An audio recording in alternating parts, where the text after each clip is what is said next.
What's going on, you guys? It's Keinan Briggs, sports consultant and mentor. As an assistant coach, when is the right time to move on, to progress, to quit, to whatever it may be? Just change your environment or where you're at. When is the right time? So here are my suggestions, my tips, and also a little bit of my story about how I navigated through that process. So the first thing you really want to focus on is, once you're in this situation and you're looking for more or less or change, is where are you going? You need to have a set destination. Now, when I say destination, I'm more or less speaking about, do you want to be a head coach? Do you want to be another assistant? Assessing pretty much what would be the perfect situation. Do not dwell on what's going wrong, what's going right, all the things that are happening, because that's going to create an emotion, which is going to have you making emotional decisions. It's really about sit down and look at what is the perfect environment, the perfect job, the perfect situation that I want to be in that makes me happy. The next step is going to be, what are you dealing with right now? Write it down. Are you dealing with a long drive? Is it a short drive? Is it convenient? Do you have great staff around you? Are you getting everything that you need? You know, when people are coaching or going into any job, so to speak, when you go into these jobs, you're looking for information and for experience. Then once you have that experience, you pretty much know everything that you need. It's time to move on. So Casey Neistat is a very, very famous guy, and his video will be here. But basically, he's a blogger, and he makes great content, and he talks about a lot of life lessons. And the things that I took from him was, when you are an entrepreneur, you're looking to work in a certain space for about 2 to 3 years, because when you do 2 to 3 years, the first year I would assume is about new experiences. Then the second year is you're applying your own theory and ways of doing things, and then by the third year you should have pretty much all the things set up, and not your set way, but a routine of how to do certain things. Then once you get to that 2 or 3 year checkpoint, you should promote yourself or progress to the next job or activity. Now, you don't necessarily have to change what you're doing, but you should add more to your experience, your duties, and etc. I'm not talking about doing more work. I'm just talking about me being more specific on the things that you do. So if you are in a situation where you have X amount of experience and you're looking to expand on that experience or get more specific, then at that 2 to 3 year checkpoint is where you should have that evaluation of, okay, where am I at? Where am I going? Am I filling my cup and fulfilling all the needs that I need as a coach and as a person? Is the quality of life that I'm living now matching what I want? Now, let's say you do want to make a change. You're going to be looking for all the things that your dream experience is looking for. But also, a thing to look at is this, step 3. What are you saying yes to? When you say yes to a new position, you got to assess, am I driving further? What's the commitment? What type of kids am I dealing with as a coach? You know, I happen to be in a certain area, in a certain demographic, so I'm working with a certain type of mentality, a certain type of life experience. If I changed to a different location, what type of mentality am I going into? Am I ready to change the mentality that the kids have at the school that I'm going to? You know, specifically, I worked at a private school. The private school kids are dealing with different experiences than kids at public school kids are dealing with. Just a different environment. So would I be able to help those kids? Would I be able to enjoy my experience there in those situations? All these things are things to think about. Another part to think about is, are you ready to be a head coach?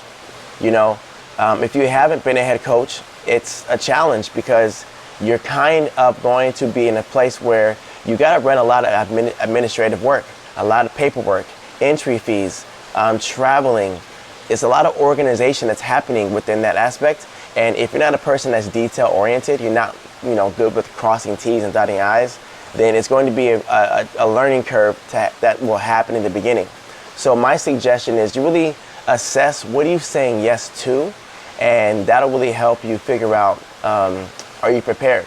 But I will say though, when you do add more to your plate, and there's a discomfort or a dis-ease within you because you're like, man, Like, I don't know if I'm ready for all these things. Well, that's the perfect time to make your shift, is when you're not ready. Because when you're not ready, maybe you might be ready mentally, but you're like emotionally, like, how am I going to do all these things? That question of how is one of the best things. Why? Because you get to figure it out. And as you figure it out, you end up providing yourself with more answers. And if you notice, the people that are the most successful in this world are the people with all the answers. When you have the answers, or have the resources to find the answers, or have people around you that have the answers, but you can find them, then you're in a great spot and you're going to be doing really, really well. So when it came to my journey as an entrepreneur and a coach, is, I worked with athletes back in the day as individual, trainer. And then I decided I really want to go on my own, or just expand what I'm doing. So then I went to a company called Athletic Republic. And there I learned a lot about the ropes of business, about athlete retention, which is very important for personal trainers and coaches. How do you keep your clientele base, which will be another video later on.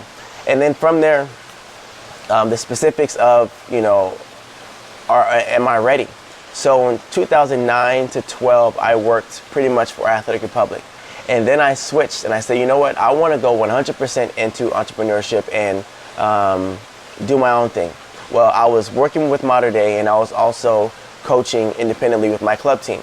So I just physically just jumped into a new aspect. So I was doing well financially at that time, and I had baseball clients and clients all over the place. And basically, the clientele left. And when they left, I didn't know how to bounce back from that. I didn't know how to move with the trends. So I had to change a lot of my perception and grow as a person. So I did a lot of studying. And so that studying taught me how to run a business.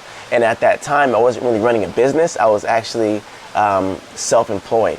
Self-employed is different from running a business. Self-employed means you're making money for yourself and doing great things. Running a business means I get to manage, delegate. I get to look at the profits that are coming in and going out, and money that's going out, and all those details, which is a whole nother aspect. So if you're looking to be a head coach, there are so many different levels and layers to it. It's very important to understand those things. So go out and do your research. Talk to head coaches. Talk to administrators. Talk to organizers, event planners, because all of those aspects are a part of head coaching. And then from there, you're going to be busy. So are you great at interviewing other people and figuring out how can I bring staff onto my board and my team that are going to help me expand what I'm doing? So when I'm behind the doors, organizing stuff, I have the coaches out there saying exactly what I would say and supporting the kids to the best of their ability to where that they all understand it. And the last piece that I do want to explain about my journey is I failed all the time. I failed many, many times. I was strength coach and I was failing. I was working with groups and athletes and I was failing. I had my club team where, performance-wise, they were doing great, but behind the scenes and administratively, I was failing. And I just had to learn how all these things worked. So back to that concept of what are you saying yes to? Really make sure that when you say yes to something, you're prepared and willing. That's more important, that you're willing to go through whatever it takes to get to that point. And there were times where I was broke and I didn't know what I was doing. And I just was like, I could go get a job and supplement my needs, or I can just stick with what I'm going through and see it through. And that's what I decided for myself. So when is the right time to leave your current situation? The answer is now. Now is the right time. If you feel that what you have isn't what you want because you've already determined what it is that you need and what you currently have isn't it, leave now. Make the change. Now, the last piece I do want to add in is, I was connected to certain athletes, actually all my athletes, But like, I just didn't want to leave them, right? And so as my seniors graduated, I had juniors and sophomores that I was still like, I'm committed to them. But I really had to understand there's never a good time. You know, so when I was in the space of I want more, I wrote down my new mission statement. And because of my stubbornness and hard-headedness, I was not going to leave the situation that I was in. I was like, I'm good where I'm at. I'm comfortable. I want to stay here doing whatever I'm doing. And then that changed. And I realized, well, I did set my new intent. I set a new vision for myself. I set a new destination. And the very next day, my situation changed. So as emotionally stressed, as strained as I was, what got me through that stress was realizing I'm the one who set a new destination, and this happens to be the route that I'm taking. So I kept with it, and now everything blossomed. You know, my business blossomed. I'm more understanding of the way that I think. I am more supportive of my process and learning. I'm understanding myself that much better. My business doubled, and it's just great. So what I would say to those, even though this is a long-winded example, is once you feel that it's time for a change and you know where you're going, go now. Make the jump and then figure it out later.